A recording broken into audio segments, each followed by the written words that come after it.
Blackhawks fans, welcome to another edition of the Four Feathers podcast. I am not Jonathan Nani, but I am Ron Luce, and I am joined tonight by Mr. Tony Marchese. Holy shit, it has been a hot minute since we've talked Blackhawks hockey. Tony, it's good to see you again, buddy. How you doing? Great to see you, Ronald. It has been quite a bit of time since we've been on these airwaves talking Blackhawks hockey. It's good to be back. We've got a loaded rundown. We sure do. For probably about the last hour or so here. Excited to jump into it. How are you doing, man? I'm doing well, man. I'm doing well. I'm excited to talk Blackhawks hockey again. I feel like, just people in general, I think the fan base as a whole has largely checked out for most of the 2024 slate of this team. I'm hoping the recent play has kind of, warped all of us back in and really kind of geared people up for the rest of the season, because there really isn't that much more hockey left. Only got about a month of hockey left between now and the end of the season. So still a lot can happen, a lot of crazy things. We'll talk about some of those here this evening, but it's just good to be back talking hockey with you, Tone. For all of those joining us, welcome. This is season 5, episode 27, and the name of tonight's show is Past the Dog Days, because that's exactly where we are in the schedule. Daylight savings time has come back. Late nights of sunshine are returning. People are coming out of hibernation. And with that in mind, we are indeed past the dog days, not only from a hockey sense, but from a Midwestern sense in general. I want to remind everybody, please follow us on X and Instagram at the Four Feathers Pod. Rate, subscribe, review. You guys know the drill. We appreciate you guys being honest with us and supporting the show that way as well. And be sure to subscribe on the YouTube. Hit that bell button so you know every time we go live and every time we post here on the YouTube. And again, be sure to follow us on all the socials. Tony, let's dive into this thing. Again, we got a lot of hockey to talk about, a lot of time. We're gonna rewind this thing for a couple weeks. The Chelios celebration was an incredible day. It was your birthday weekend as well on top of it, which made it even, I think, more fun for all of us in attendance. Dude, laid out on the line, man. I mean, I know it's long gone, but I feel like it was just yesterday that we were all at the UC with the Red Wings coming to town. It felt like yesterday. That was an incredible atmosphere. I mean, this was a star-studded event. The house was packed. Great to see some of the old familiar faces, not only just from Chelios's playing days, but you had a lot of the Cup team members there. I know Hossa was in the building. I believe Duncan Keith, Siebes, Sharp, and then Sharp was there as well. You had the Great One in the house as well. I mean, it was a who's who of not just Chicago, but the NHL as well. Man, it was an incredible environment. It's tough to compare this one to the Hossa jersey retirement because these are two completely different eras of Blackhawks hockey. I thought the Hawks did an excellent job with the Chelly's Chili Bar, the way they dressed up the atrium for this. The intro and the videos for Chelios, the 90s vibe. That's brought back a lot of that 90s vibe. It was a great time. I didn't watch the TV broadcast, but it seems like they also captured the essence of the ceremonies there as well. I've really come to love these things. I thought that, for all of the different teams in Chicago that have done these ceremonies, the Blackhawks do them the best, hands down. You look across the UC and the Bulls just had their Ring of Honor ceremony and some of that stuff take place this season. That went off with a hiccup. The Chelios one went off without a hiccup. Great to see, his whole family there, his mom in attendance for the celebration, his former teammates out there as well. Sort of the same style as they did with the Hossa one. Give the speech, sort of walk over, banner or the banner with the jersey number goes up to the rafters. Just an electric atmosphere. And then you had Patrick Kane returning on the Detroit Red Wings to play the Blackhawks in his first game back at the United Center since he's left the team. And we all know how this one ended, Ron, but it was a great night of hockey. And the pregame festivities through the game itself, Hawks stayed in this, obviously goes to overtime. And it's showtime at the end. So It was just a great day. I know the Blackhawks lost, but there was a lot to be proud about as a Blackhawks fan. I walked out of there with Chris Chelios jersey, made some birthday weekend purchases. It was a great time, Ron. How about you? How did you enjoy it? I'll tell you, Tone. I I wasn't as fortunate just because I got into Blackhawks hockey, I think, a lot later than some people even my age, right? You and I are not terribly different in age by any means. But my first memories of the Blackhawks are the rookie Taves and Kane team, right? Robert Lang, Martin Lapointe, like those guys are my earliest memories of Chicago Blackhawks hockey. So, like my earliest memories of Chris Chelios as a kid were as a Red Wing. And not that that takes away from his Oof. legacy. I know, right? Not that that takes away from his legacy as a Blackhawk, but I think that's what made me appreciate the ceremony so much was how they tied it into his run of being a member of the Blackhawks through the entire, the entirety of the '90s. How they, brought in the teammates and all guys that I'm incredibly familiar with. I think most true diehard Blackhawks fans are very familiar with. Roenick was there, Noonan was there, Amonte was there, Belfour in the building. It was great to see Eddie Eagle. I mean, Mhm. it was cool seeing those guys come out on the ice and be back and be a part of the whole thing. And then, like you said, the who's who of Chicago: Sidney Crawford, Dennis Rodman, Eddie, Mr. Vetter is in the building. Mark Messier joined the great one in the booth there. Theo Epstein was in the building. I mean, Mhm. it was an incredible just array of people at this game celebrating Chris Chelios, and it just shows how well connected he is because of not only his time in Chicago, but just because of who he is as a guy, and incredibly well earned. I think it was, like you said, it was different, right? Like the Marian Hossa one was, wow, 3 cups and this legacy and 81, and he was the last piece of the puzzle. With Chelios, it was like, yo, this is the hometown kid. Like Right. this is the guy that was the lifeblood of this team for a decade in his hometown. But then for me, man, the cherry on the top was Patrick Kane back in the building. If I sat here and looked at you straight in the face, Tony, and said my eyes were dry throughout the course of this game, I would be severely lying to you. I mean, 3 standing ovations. He had to take 3 freaking laps. And then, of course, like you said, showtime and overtime to end the game. It almost felt poetic. And I think it made it even funnier because we got to see a lot of the behind the scenes stuff after the fact. And, Chelio seeing Kane in the hallway and say, "Don't steal my thunder today." And I hate to say it, but 88 stole the show. And I mean, Tone, top, top two, top three game maybe in my life. I think just Was because it of the best everything in the Blackhawks situation. lost? You Blackhawks One lost that you've thousand ever percent. attended? Yeah, that's how I felt. One thousand percent. Yeah, best Blackhawks loss ever. Best Blackhawks wins that I've experienced in person. Patrick Kane's hat trick to eliminate the Vancouver Canucks back in the good old days, and Marty Havlat's OT winner against the Calgary Flames Ooh, are atop very nice. that list. But no, Tony, absolutely splendid day. It would be a crime if we didn't at least give our feelings about what that day was like in person.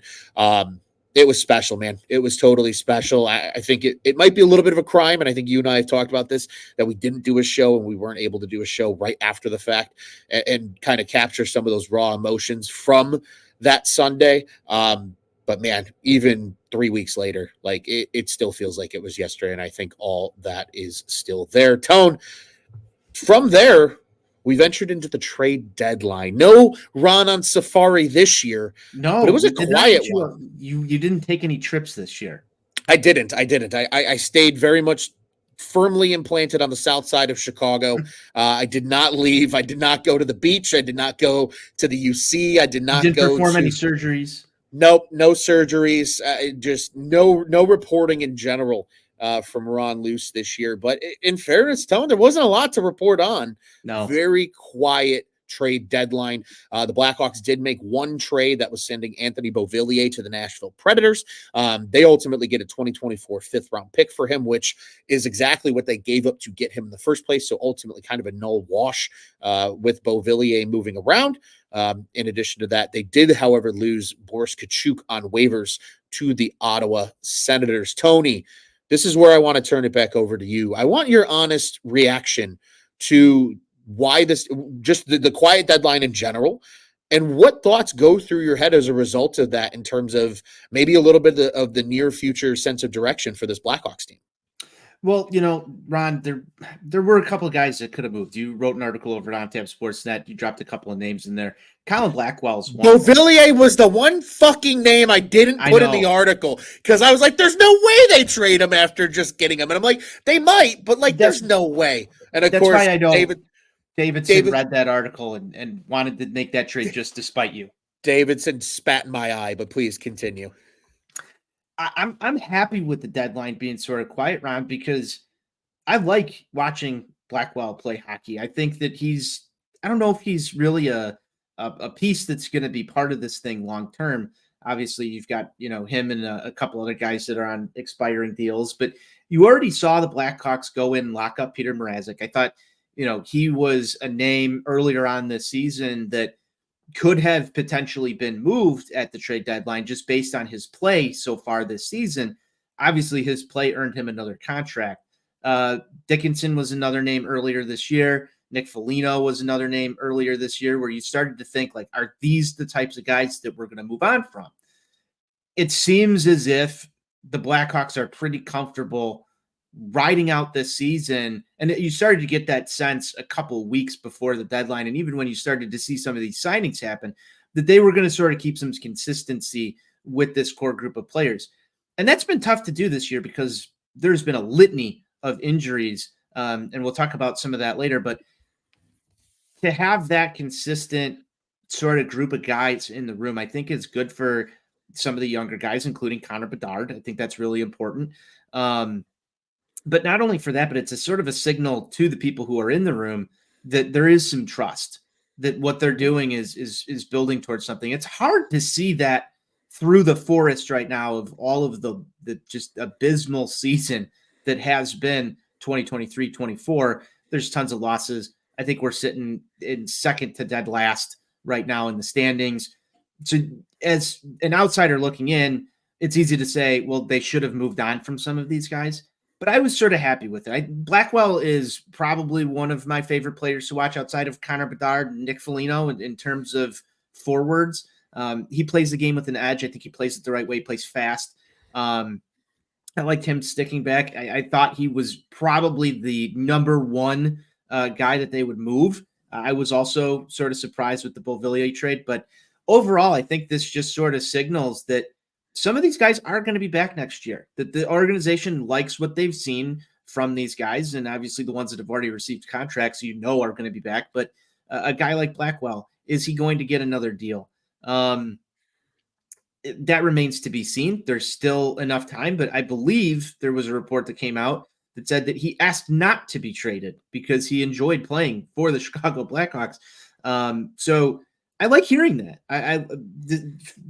Considering where they're at, the fact that there are guys that like being here, want to be part of this, want to see this thing grow. We can save some of the Nick Foligno comments towards the end of the show. I know you want to talk about that, but there's a good core group here that's going to go through this together. Yes, there's going to be additions and subtractions over this offseason, but I was fine with it being a quiet deadline. There was really no piece, at least in my opinion, that was going to return you a huge haul. Davidson already has a stockpile of draft picks. He did acquire one back that he's already moved. We talked about sort of that being a wash, but there wasn't really a necessity to go out and get anything done at this deadline. So I'm fine with it. I don't know how you feel. Yeah, I thought it would be a little more active than it was. But by a little more active, my thought was like maybe a second trade.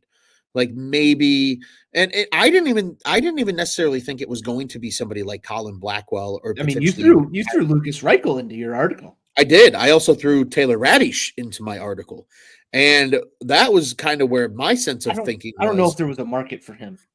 Well, my thought more so was in the event that the Blackhawks could make a trade that would better them also for the future, and a team might want a young forward in return. I mean, Radish is fresh off a 20-goal season. Yes, he has struggled this year immensely. He might not even be a Blackhawk next year, but he's still a guy that had previous success. And I think that would be enough given his age. He's only 26 years old, where some team in the league can maybe look at it and say, hey, he's a big body, he's a power forward. He has a scoring prowess that he's shown off in the past. Maybe if we're making a trade because we need to free up some salary cap, the Blackhawks maybe like a guy that, maybe has a little more term than just end of this year. Maybe it's like through next year, and a guy they could reevaluate and see if he's going to be a part of the future. In that instance, I could have seen a guy like a Taylor Radish or maybe a Lucas Reichel being moved. Like I said, I expected maybe one more deal ultimately to be done. So I'm not super disappointed either by any means that it was a quiet deadline. I agree with you. I think it's great hearing that guys wanted to stay with the team, especially guys like Colin Blackwell, Tyler Johnson, who leading into the deadline had a really good game against the Arizona Coyotes, 3 assists in that win on the road. So overall, I think you have to, like you said, you have to like what you saw. Davidson not feeling like he just needs to trade guys to trade guys. I think that's a very important aspect of this as well. I would agree with that statement. Yeah, and he doesn't need to go get his favorite type of draft capital anymore, Tony. He doesn't need to go get more second round picks because he's got a lot of them. So I don't think either one of us were surprised because I know you and I were in pretty constant contact kind of leading up to the deadline and then ultimately through the deadline. We kind of said to ourselves, like, this is probably going to be a very quiet deadline because guys like Jason Dickinson and Nick Foligno and Peter Mrazek were locked up for at least the near term. So I'm right there with you. Not surprised at all. Quiet deadline. They keep things moving. I kind of like keeping a guy like Tyler Johnson on this team through the end of the year. I don't think he's back next year, but I think that might be in mind with, hey, you were hurt. You kind of had a weird year. Just be comfortable. Know that you're here through the end of the season. Go out and perform, and we're going to give you that plateau or that platform to try and earn yourself another contract in the offseason, right? Like try to go somewhere, latch on as a veteran, depth scoring presence for a potential cup contender and ultimately, just continue his career forward. So I don't hate that move at all. Ultimately with the trade deadline, but trade deadline comes and goes. Blackhawks only make the one move with Beauvillier. I don't think anybody's hurt or sad by that by any means. He really wasn't here very long. Obviously, the injury kept him out for a really extended period of time anyway. And ultimately, Boris Kachuk is the one that moves on. So now the only remaining pieces from that Brandon Hagel trade are this year's upcoming first round pick, Oliver Moore, who was taken with the pick from a year ago, and Taylor Radish, who might not even be with the team anymore, Town. And crazy to think how far we've come because you and I did that episode after that trade occurred that ultimately sent Brandon Hagel to the Tampa Bay Lightning. So just an interesting, fun fact. But Tony, like we mentioned, the dog days are past us. And this Blackhawks team's playing some damn good hockey of late.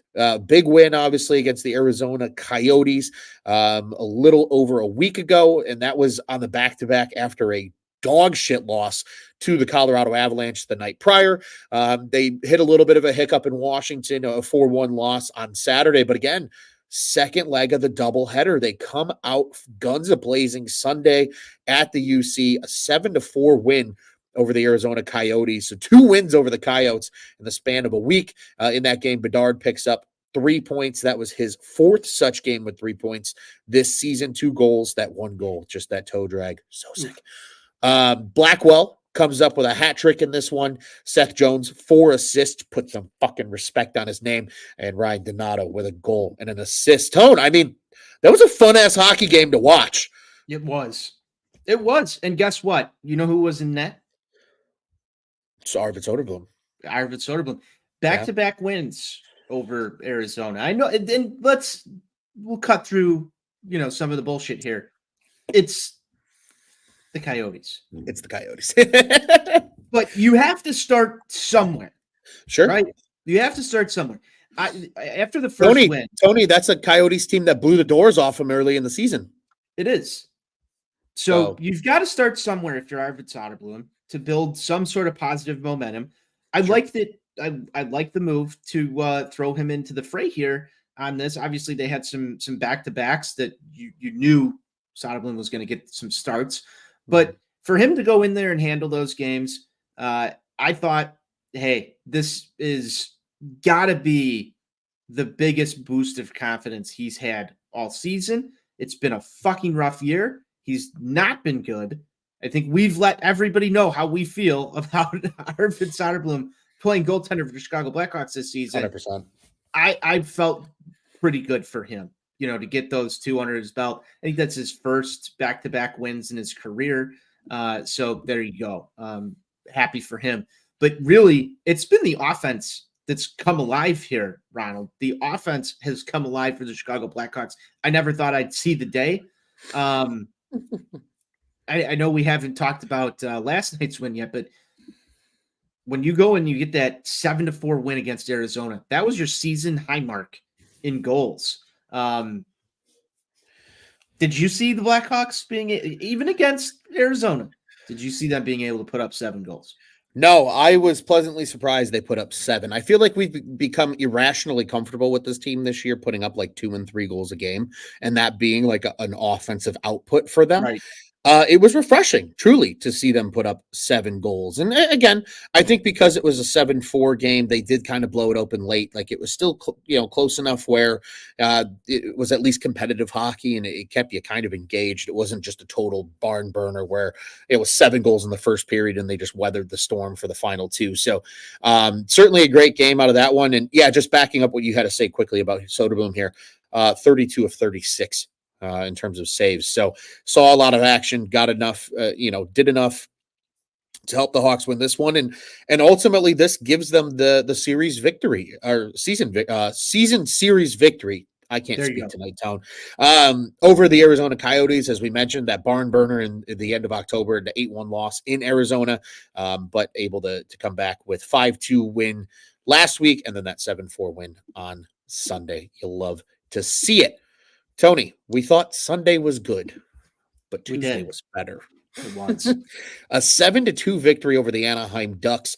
Connor Bedard had 5 points, a goal and 4 assists, and a bazillion records. And I'm going to read them off here in just a second. But I want to get your initial reaction. Foligno, 4 assists in this one. Kurashev, 2 goals, 2 helpers. Athanasiou makes his return in this game as well. A huge storyline as a part of it. 2 assists right out the gate for Athanasiou in this one, and his speed made a difference more often than not in this game. This was a different-looking Blackhawks team, but it all centered around that 5-point performance for Connor Bedard. What say you, Tony? Well, you bring up Athanasiou coming back, and it does look like a different team with him because he's another skilled forward, and the Blackhawks lack skilled forwards. Fast, skilled forwards. So when you add a player like Athanasiou back into this lineup, who I didn't think was going to be lacing him up at all the rest of the season. I think I said on these airwaves back on our last show, or maybe the show prior to that, why not just shut him down at this point if he's not going to come back until, mid-March. I figured, hey, let him get the rest, get healthy for next season. But it was great to see him out there. A couple of pucks that he ran down. I think he saved an icing on one play that led to I don't know if it was just a shot attempt on net or if it ended up going in the back of the net, but just his speed out there, it changes the offensive dynamic of the Chicago Blackhawks. That was great to see. Obviously, the story here is Connor Bedard and just how fucking good this kid is, but it was really a team effort. I mean, it wasn't just Connor Bedard. Philip Kurashev had to finish a couple of goals, and he did that. Those two look phenomenal together. You hear Bedard talk in the post-game interview about, he just wanted to get the puck to Kurashev. He's the primary benefactor so far this season of having Connor Bedard, and he's done an excellent job of taking that, running with it, and putting pucks in the back of the net when he gets these opportunities. So it's good to see that line heat up. The Dickinson line over the course of certain stretches has sort of carried the offense a little bit. I think we've had a lot of mix and match with Bedard throughout the season. Obviously, he's had line mates go down with injuries. It's not exactly gone as they drew this plan up. But I think at least right now you have a solid 1-2 with Philip Kurashev and Connor Bedard. I would expect to see them most likely, depending on what sort of acquisitions get made over the course of the offseason, up on that first line with Taylor Hall next season. That is some good chemistry. And I think that that's important. We talk about, there only being a little bit of hockey left here past the dog days. it's going to be one of the primary things, at least that I'm watching. I don't know about you, is just how much further they can develop that on ice chemistry in their first year playing together. Aside from that, the last note that I have from this, what is this Blackhawks power play? I know that this is the Ducks and the Coyotes, but Ron, we've watched Cup teams struggle against bottom feeders. Yep. On the power play, watching the Chicago Blackhawks over the past decade and a half here. So what has gotten into this Blackhawks power play? I ask you because I don't know. I'll tell you what, Tone, and I know this is something you're going to rag me on for later in the show. The Blackhawks are really good about playing on days that Ron Luce has life events happening, whether I'm calling games and doing broadcasts, a whole slew of things. They like to play hockey on days that I'm laying the excuses down already, unfortunately unavailable more often than not. But I think the biggest difference in what I see, you got to remember, Tone, most of the games that I think you and I have taken in this season, start to end, have been at the United Center, and we've been there quite a bit this year. I think the biggest difference so far with this power play is the level of movement that you can see within the power play, right? It's no longer just stationary pass, point to wing back to point to the other point to, the guy on the other wing. They try to get it in front of the net. Instead, they say, fuck it, goes back to the point because nobody's moving. The last couple games now where this power play has been hot, you could see them there's movement within the movement, if that makes sense, right? It's like a beautifully drawn play in basketball, right? You need sometimes that guy to set the screen and then, pick and roll to the basket in order to create some movement. And he might not necessarily get the ball, but that's drawing away another defender, right? It's that kind of motion within the power play that they have going on that, it's opening up guys like Nick Foligno from that high slot to take a shot on net. It's giving guys like Connor Bedard the opportunity to make a play with the puck on his stick. And it's refreshing, truly. It really is refreshing to see, Tone, that this power play is showing life. I think really for the first time all season. And we're starting to see what happens when things are going well. Seth Jones picking up huge point totals. He had a goal in this 7-2 win over the Ducks. He's got 7 points in his last 4 games, Tone. You know what that correlates with? Me telling people to stop disrespecting Seth Jones. Damn it. Knew that was coming. It's beautiful to see, Tone. Honestly, it really is. And you have a Seth Jones sweater yet? I don't. It's coming though. I thought long and hard about that if I was going to purchase one or not, and I've made the decision. It's coming. It's coming. You've been shouting from the mountaintops. I have. So it's not if, it's right. When. It's not if, it's when at this point. Truly, it might happen this season yet. Who knows? I'm eyeballing that game on the 26th, which may or may not be 24 hours before somebody turns another year older. So, you get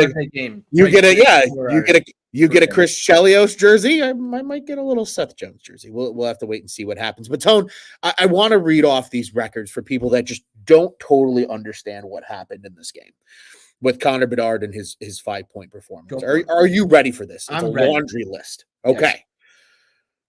Connor Bedard with 3 points in this game collected his 4th 3-point game of the season. The only other active players to record as many points as an 18-year-old are Sidney Crosby, who did it 11 times, Patrick Laine, and Jeff Skinner, who each did it 5 times apiece. Connor Bedard joins Eddie Olczyk as the second 18-year-old in Blackhawks history to score 20 goals in the season. Eddie did it in 84-85. Connor Bedard became the 5th 18-year-old in NHL history to record consecutive 3-point games. The others, Wayne Gretzky, Steve Yzerman, Ron Francis, and Dale Hawerchuk. That's pretty elite company, if you do say so myself. Is he good, Ron? He's so good, Tony. In addition, Connor Bedard, with the 4 points in this one, posted his second 4-point game of the season. The other one was that November 9th game against Tampa Bay Lightning. I think a lot of people remember. The game that sparked the He's So Good, Tony. That was the exact game that was born from. Yeah. He joined with we this were in one. attendance for a Chicago Bears victory that day. We were. What a weird day. What a weird day indeed. He joined with that number Dale Howardchuk, Sidney Crosby, Bobby Carpenter, Wayne Gretzky, and Jack Hamilton as just the sixth 18-year-old in NHL history with multiple 4-point games in their first season of their career. That's pretty spectacular. In addition, we're not done yet. Connor Bedard collected 3 of his 4 points in the second period. That was his third 3-point period of the season. With that, he joins Ted Kennedy as the only other 18-year-old in NHL history to achieve that feat on 3 different occasions.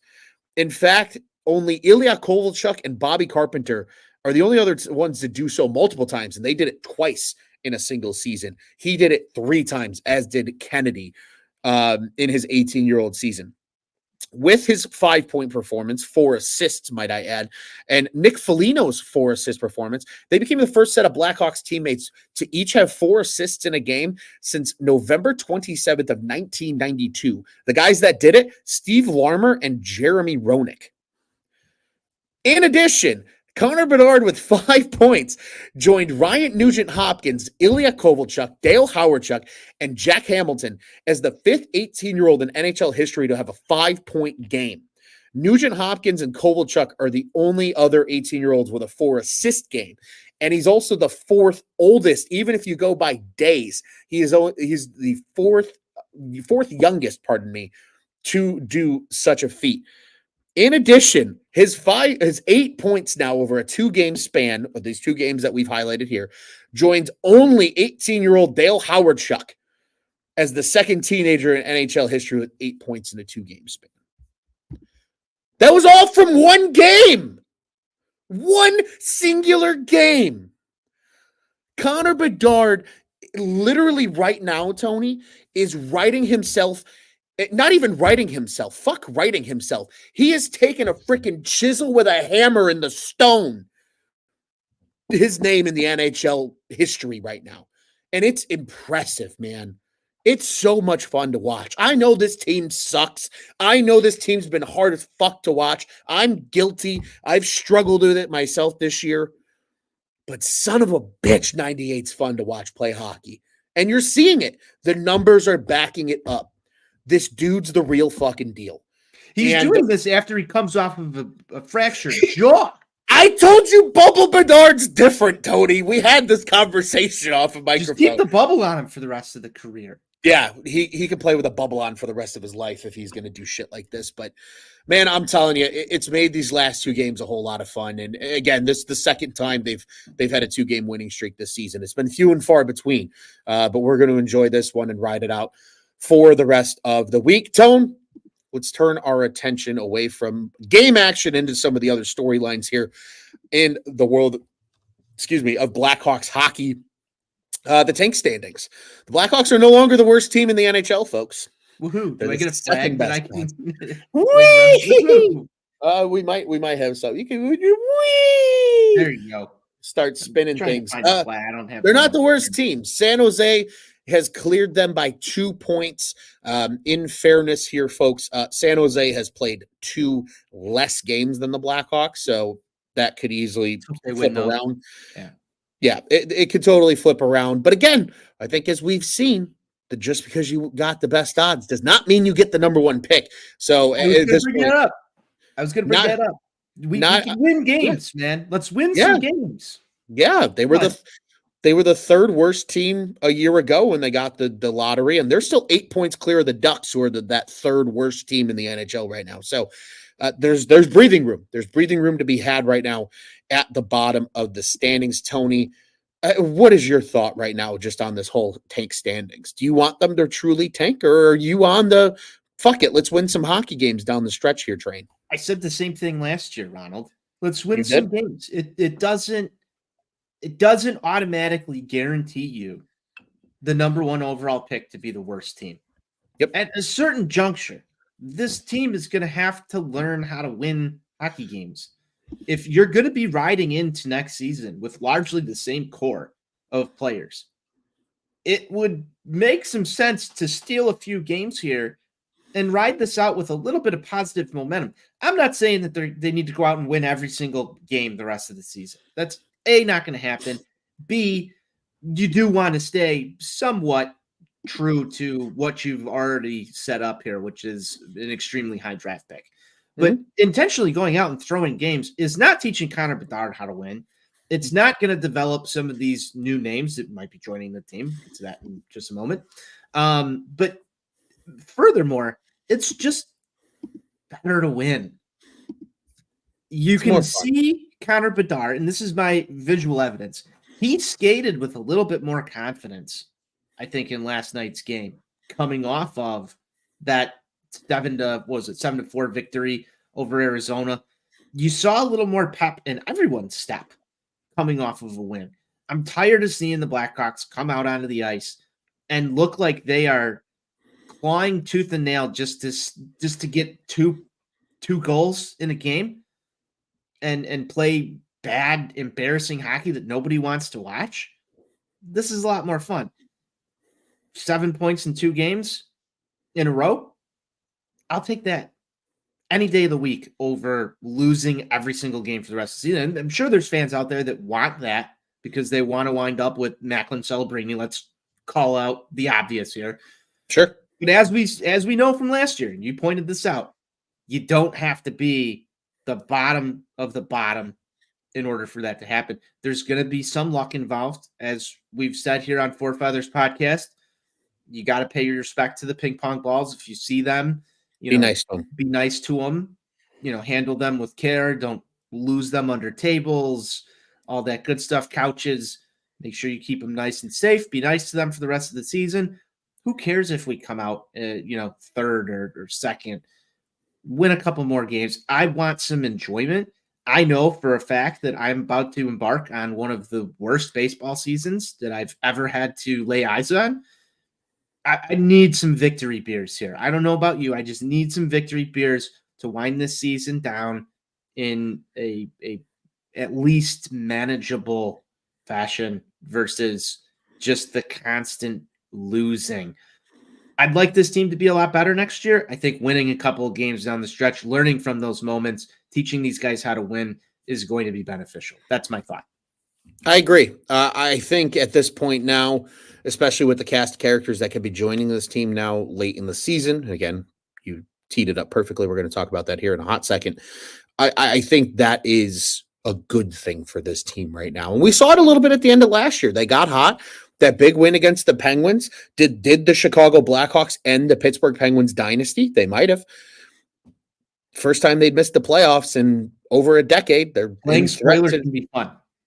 Playing spoiler can be fun, and they're going to have a lot of opportunity to do it here down the stretch because although in the rest of the month of March, they're not necessarily playing a ton of really kind of playoff teams. They play one in particular here in the month of March. It's more so the month of April where they can really play spoiler, Tony. They're going to play the Islanders, who are right on the bubble of that Eastern Conference playoff picture, the Dallas Stars, the Minnesota Wild, the Nashville Predators, the Vegas Golden Knights, the Carolina Hurricanes, all of these teams with playoff implications on the line against the Blackhawks. This is a perfect time to play spoiler. And like you said, teach these young guys how to go win hockey games because go beat one of these teams, a good team, yes, by 2 or 3 goals. I'd love to see one of those. Absolutely. I'm right there with you. I think if nothing else, it'll be a good ego pump for this team, and really bring some of that momentum into next year because there's going to be some new faces on this team. We'll just call it what it is. But it's going to be a lot less new faces, I think, than people expect because a lot of these guys are locked in still for next year. And it's going to be a very similar cast of characters, I think, coming into the season when we regroup in the fall for the season opener. Tone, let's transition to some of those new cast of characters. And one in particular is in the fold.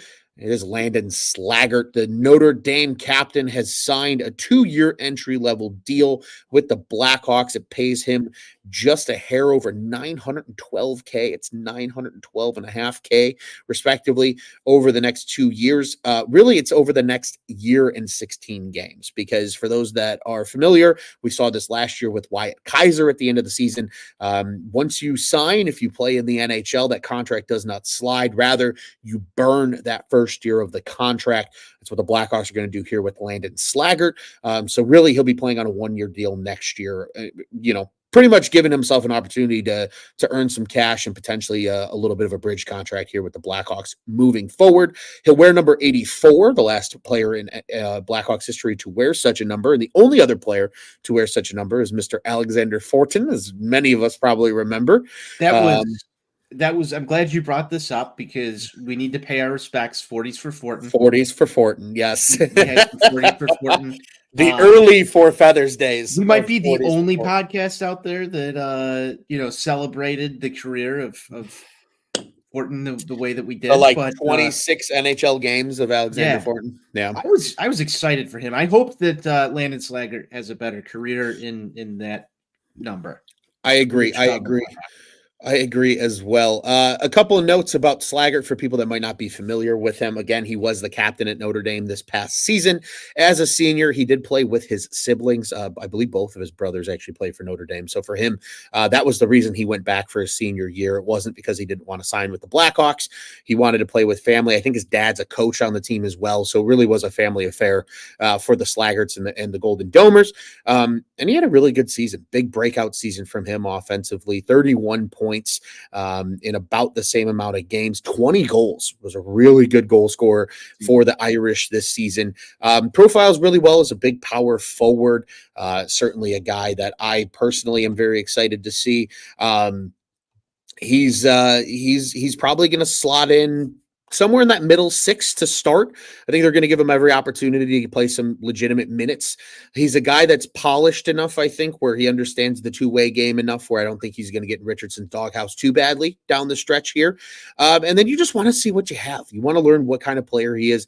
I think when this team is competitive, he's a perfect third-line player.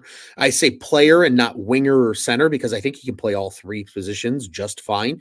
He played a lot of center at Notre Dame, and as long as he shows he can win draws, I think he could certainly stick there in the NHL as well. He's a guy that's going to get every opportunity, especially next season, to prove what his worth is.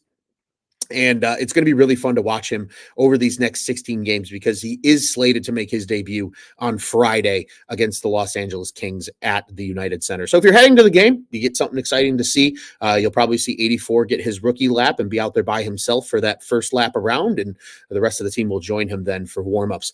But that'll be a pretty cool moment for Mr. Slaggert on Friday. So he is in the fold. Landon Slaggert is here. He skated in morning skate with the Blackhawks on Tuesday. Obviously did not participate in the game against the Ducks, but will participate on Friday against the Kings. Tony, a quick AHL update. Lucas Reichel. Last time we did a Blackhawks Four Feathers podcast, he had just been sent down, and we were like, what is going to happen to Lucas Reichel at the AHL level? Well, in 9 games, including tonight's game, they're going right now as we're live and recording this, Lucas Reichel, 7 points. He actually scored his first goal tonight against the Texas Stars. He had 6 assists coming into this one, into Wednesday's game in those first 8. So he's looking more confident. He's playing on the second line. I think that's largely due to some of the chemistry with the guys on the first line. They've seen Brett Seney and some of those guys that have just been down there all year, play well together. But he looks to be playing well, Tone. Any thoughts additionally here on Landon Slaggert, who we'll see at the NHL level? Any thoughts on Lucas Reichel, who we're seeing at the AHL level right now? I think you covered Slaggert very well there, Ronald. I will share some comments on Reichel, though. Glad that he's gotten on the board as much as he has so far. That said, goals are what we want to see from Lucas Reichel. So tonight, that's a big step forward for him. I know we had some discourse on this show about whether or not he returns to the Chicago Blackhawks at the NHL level. Seems like we're headed in the right direction. I mean, he's putting up points, but I would like to see him at least pot a few more before he winds his way back up in Chicago versus Rockford. It'll be interesting to see. I mean, we are past the dog days, so he's stayed there a little longer than what I at least originally anticipated. If he was going to make the jump back to the NHL level. So I'm curious to see what the Blackhawks eventually wind up doing with him. For the rest of this season. That's going to be a storyline to keep an eye on. It certainly will, and there's plenty of hockey to be had. So that is why this will be interesting to see. As you kind of noted their tone, they got a lot of games on the horizon here. Just a little bit of a taste.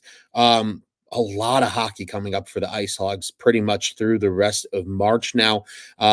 They are in action tonight. They're in Texas, as we noted. They will be back home this weekend for 2 games against the San Jose Barracuda. That is the Sharks AHL affiliate. Those are both in Rockford on Saturday and Sunday evening. Then they will play a Wednesday home game against the nearby Chicago Wolves on the 20th of March.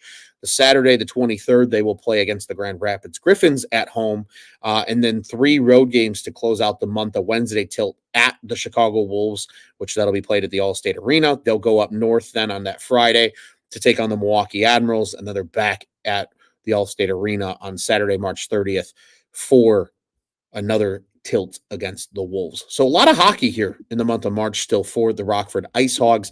Their season does not come to a close until April 21st. They still have a pretty packed April slate as well.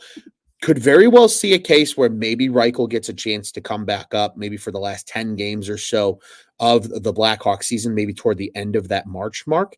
And then he will be able to be returned to the AHL for the Calder Cup playoffs. And I think that's going to be important because that's going to give him some very, very credible experience in the Calder Cup playoffs and give him some, just again, something he's not going to get at the NHL level this season. So that might be a real benefit to a guy like Lukas Reichel moving forward, Tone. Great points indeed. And again, great to see him putting up points as well. Again, 7 points in 9 games so far since being returned to Rockford. Let's talk about the injury report just really quick, Tone. As you noted, at one point in the season, this felt like a novel. Hell, I even turned it into a frickin' Christmas song around the holidays because it was so long. It's shrunk dramatically, and it's really nice to see. Andreas Athanasiou, #back. Nikita Zaitsev, #back. He returned against the Arizona Coyotes on Sunday. Now just the last 2 guys, Connor Murphy, still kind of not much of an update with him. He's on IR with that lower body injury. And obviously Taylor Hall still on IR with that ACL, out for the season. But he was seen skating in a non-contact jersey already. So good to see Taylor Hall getting healthy. Good to see Taylor Hall pretty much ramping himself up for next season and being ready to be with the Blackhawks again in 2024-25. Tony, as always, to our segments here to close out the show. It's time to ruffle some feathers. How are you ruffling some feathers on this Wednesday night, Mr. Marchese? Well, Ron, there's one guy that's been a target for me throughout this season, and that's you, my friend. I'm going to ruffle some feathers here. We were having a text exchange the other night during the Blackhawks 7 goal experience, the Connor Bedard experience. And against the Coyotes, yes. Against the Coyotes. And you sort of let me know that this is one of the first games that you were tuned into in quite a while. And I sort of had to do a double take here, Ron. Are you the reason that the Blackhawks have played so poorly because you haven't been watching? Is this true? Did we find the culprit? I think so. Because over the past 2 games that you've tuned into, the Hawks have hit their high mark in goals for the season, and I think these types of things are correlated. I'm not superstitious. I'm a little stitious, and so I need your ass parked in front of the television anytime the Blackhawks are playing. This needs to start happening. It'd be a lot more enjoyable for me and everybody else out there. I bet it would. Unfortunately, I'm going to have to break everybody's hearts over the course of the next 2 games. It's going to be tough for me to tune in due to the broadcast schedule again. So realistically, though, Tone, we got some good late night hockey next week. We do. Those games we will be able to tune into, all 3 of them on the road on the West Coast. So, hey, I, you know what? Especially right now, they're fun to watch. I'm excited to watch Landon Slaggert here over the next couple games as well. I need to get my ass out of the dog days of winter as well and get back on the horse and watch more Blackhawks hockey. And Tony, you almost teed me up perfectly because I'm going to ruffle some feathers by saying, don't give up now down the stretch. It's not the time to give up on the Blackhawks just yet. Yes, is this season a complete wash? Absolutely. We've understood eliminated. That. They are eliminated from the playoffs mathematically. They cannot make it even if they won every single game down the stretch. But there's going to be a lot to keep an eye on. There's going to be a lot to watch because now the future is going to start to take shape, Tone. We're going to potentially see a Lucas Reichel return. What's he going to be like returning to the NHL level? We're going to get to see a healthy Andreas Athanasiou here down the stretch. He continues to make an impact. That's a guy that you look at going into next year as a potential wild card that helps this team take another step further as an experienced veteran with that speed and that clear cut scoring ability and playmaking ability, 2 assists, as we noted here in his return to the lineup. You're also going to have the youth, Landon Slack. What is Landon Slacker going to become? Is he going to be that, power forward that this team needs? Is he going to be more of a grinder? What's his role going to be, not only this season, but potentially rolling into 2024-25? There's also another college prospect that we got to keep our eyes on here. Michigan plays this weekend in the Big Ten tournament. They're in the semifinals. If they get bounced, one Frank Nazar might be signing with the Chicago Blackhawks and get. Are you rooting for them to get bounced?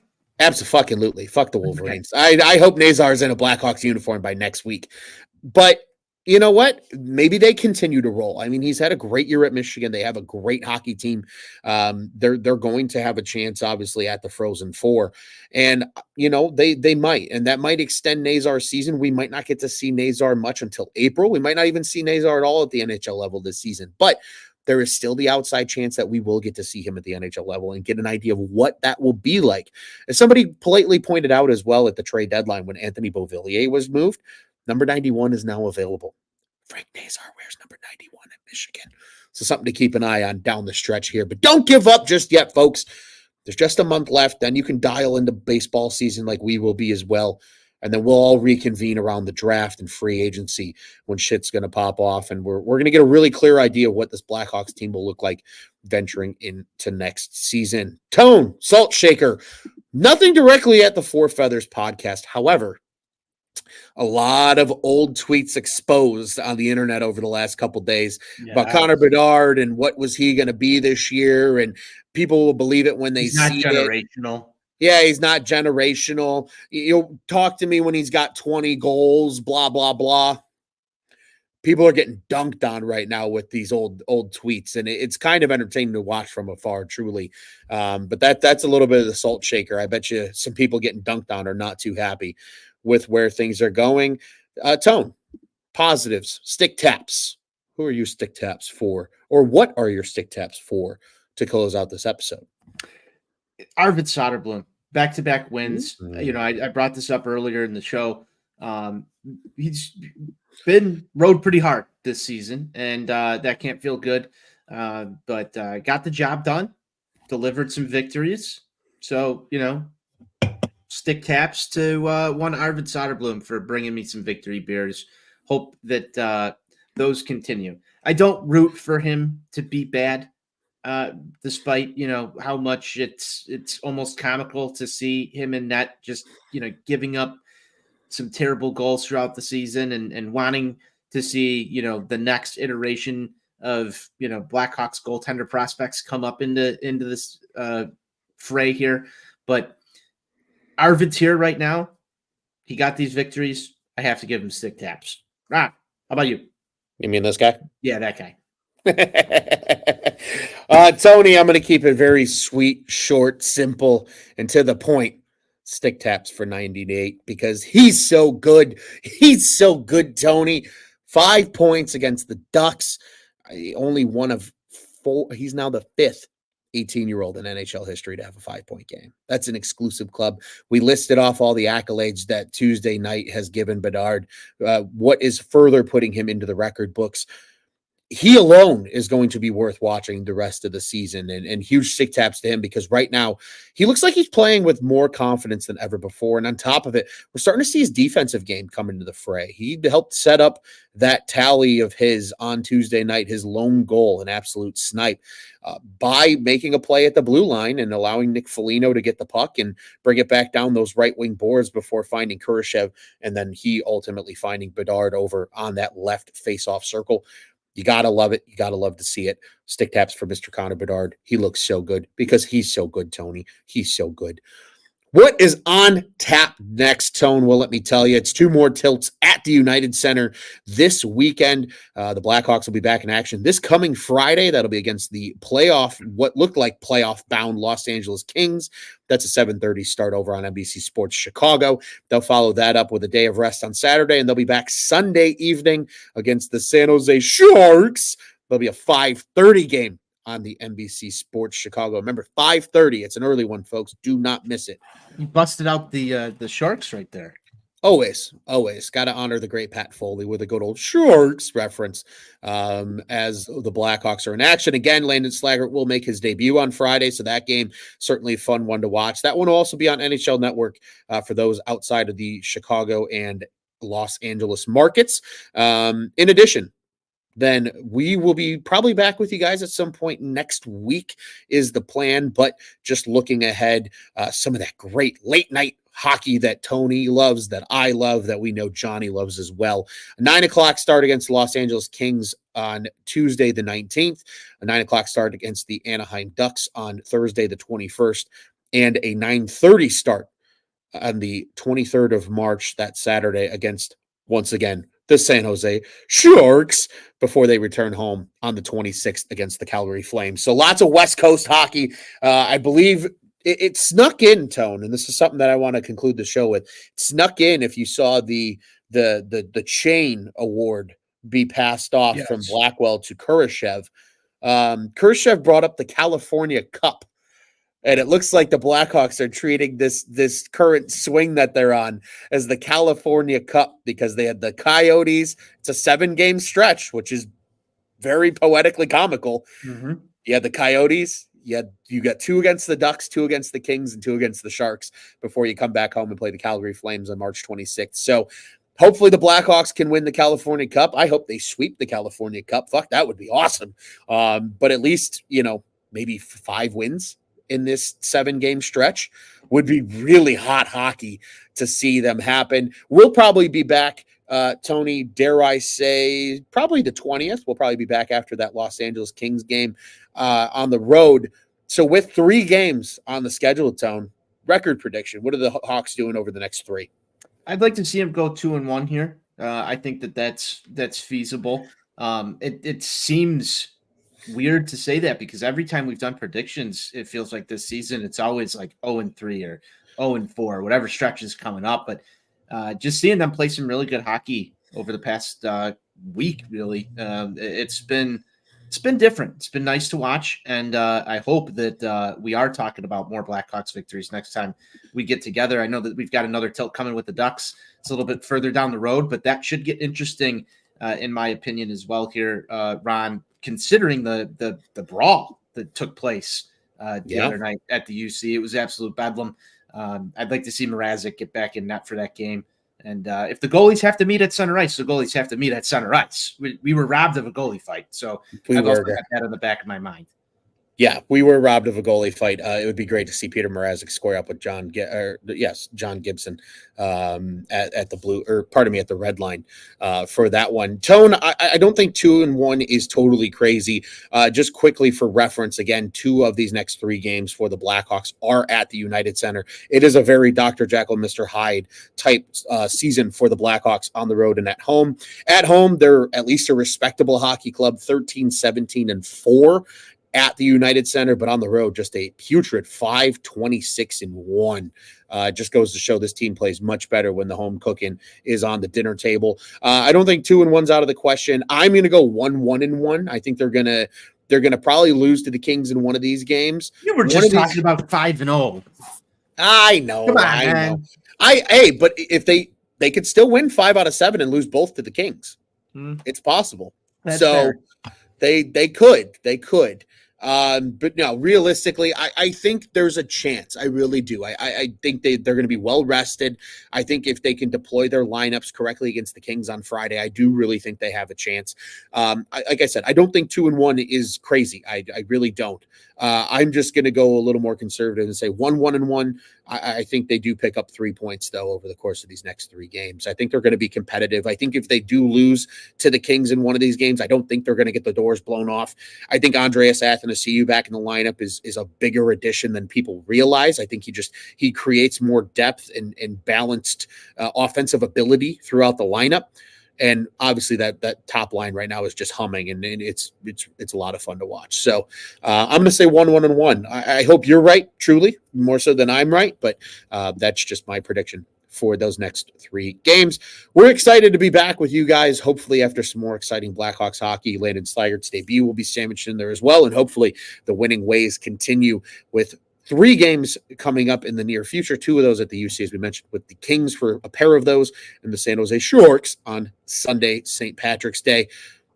Tony, any quick final thoughts before we shut this bitch down? It's so good to be back. So good to be back. It's just enjoyable. I love talking Blackhawks hockey with you, Ronald. Nothing much else to say besides Connor Bedard is very good. And I want to hear you say it one more time before we get out of here. He is very good.